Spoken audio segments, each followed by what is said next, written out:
Салам достор, каналыма кош келиңиздер. Бүгүн сиздер менен аягындай даамдуу, ошону менен эле жеп жеңил сонун сырный суп даярдайбыз. Өтө сонун болот кыздар. Мен менен бирге дайындап көрүңүздөр. Видеону аягына чейин карап, мен менен бирге болуңуздар. Эң биринчи тоокну неден бышырып алышыбыз керек. Мынакей кайнап чыкканда үстүндөгү көбүктөрүн алып,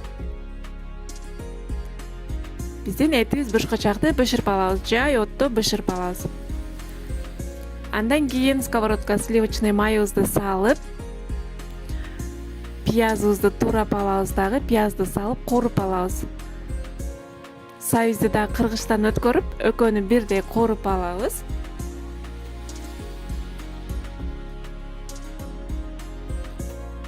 Түштөнүгө жасасаңыздар аябагандай сонун жеңил тамак болот кыздар.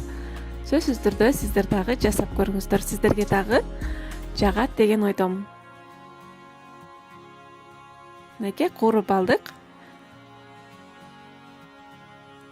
Кызаргычакты корубайсыздар, кичине жеңил желпи коруп аласыздар. Андан кийин биздин этибиз уже бышты. Бышкандан кийин этти алып, шорпосуна биздин коруп алган пияз менен сайызыбызды салып аралаштырабыз. А этти болсо муздатып, майда кылып туурайбыз кыздар. Мынакей этти да туурап алдык. Кошуп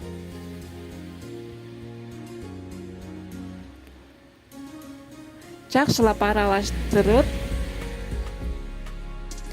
жай отто кайнатып алабыз. Татымына жараша туз салабыз.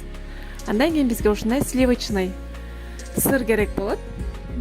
Бардык эле дүкөндөрдө бар. Мынакей ошодон кошуп, 100 граммдай кошобуз. Канча грамм, канча нерсе кеткенин бардыгын подробно алдына жазып кетем кыздар. Аябагандай сонун даамдуу болот кыздар, сөзсүз түрдө жасап көрүңүздөр. Эгер видео жаккан болсо, комментарий жазып, лайк баса кетиңиздер. Кандайдыр бир сурооңуздар болсо, түшүнбөй калган жериңиздер болсо, комментарийге калтырып кетсеңиздер, мен сиздерге сөзсүз түрдө жооп берем. Мынакей биздин сырный суп даяр болду. Эми дасторконго тартып берсек болот. Сухари жана көк чөптөр менен кооздоп койсок болот. Баарыңыздарга чоң рахмат.